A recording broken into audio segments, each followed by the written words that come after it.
man who is often stereotyped for his greatest invention, the incandescent light bulb. Contrary to classic belief, it took years upon years of blood and sweat to reach this level. In his own words, "I didn't fail, I just found 10,000 ways that don't work." Wow, that applies to so many areas of my life. So here's the story of how a middle-class Milan boy rose up to become the greatest inventor in the history of the U.S. So what's the big deal with this Edison dude? Nothing much. He just changed the course of human history. Well, let's hear it.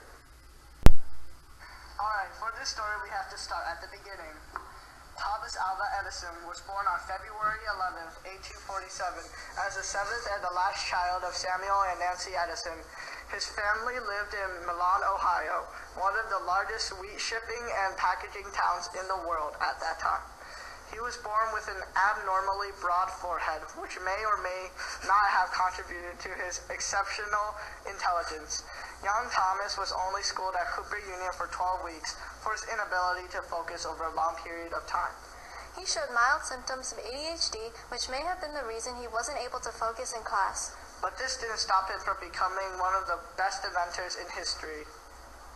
So, his personal life was very interesting. At a young age, Thomas loved to read.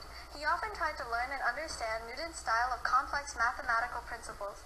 But he overreacted from the complexity of it, and he started to hate all high-tone language and mathematics. Hey, he's just like me. Thomas was a self-advocate, so he started his own small business. Also, he wanted to be a chemist. He always wanted to maximize his learning opportunities. He would often go into the caboose of the train, which was his lab, and perform experiments there. That's a funny story. You see, eventually things didn't go well for him. And, well, it ends with a boom. He blows up the train and got fired.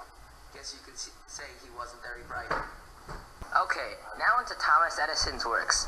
He was a very successful inventor and a developer. Without his years of hard work and laboring, our lives today would be a whole lot different. Among his successful inventions are the stock ticker, the electric vote recorder, paraffin paper, the phonograph, and the alkaline storage battery. What's a phonograph? Thomas Edison invented the first phonograph, or a record player, on August 12, 1877. It actually happened by accident while he was trying to improve the telegraph transmitter. But he discovered that the movement of the paper tape in the machine created a sound that was very close to the human voice. Playing around with the stylus of the machine, he was able to record a message through the phonograph through a funnel cone. Want to know his first words on the phonograph? Bah! Mary had a little lamb, little lamb, little lamb. Moving on. Thomas Edison also worked with Henry Ford and Charles F. Kettering to create the alkaline storage battery. The first alkaline battery was actually created for the sole purpose of improving the efficiency of train engines. Back in the day, internal combustion engines required hand cranking, which could cause severe injury if the motor backfired. With millions of trains leaving stations each day, the railway owners needed a fast and reliable solution. To do this, they turned to the electric motor. The first electronic storage battery was built by a French physicist by the name of Gaston Planck in 1859. However, this battery was hopelessly inefficient. Thus, Thomas Edison worked to create a more efficient battery.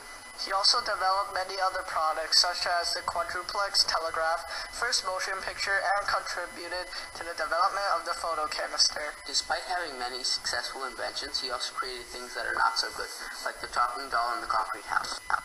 Didn't he also invent the light bulb? Oh no, he didn't invent the light bulb.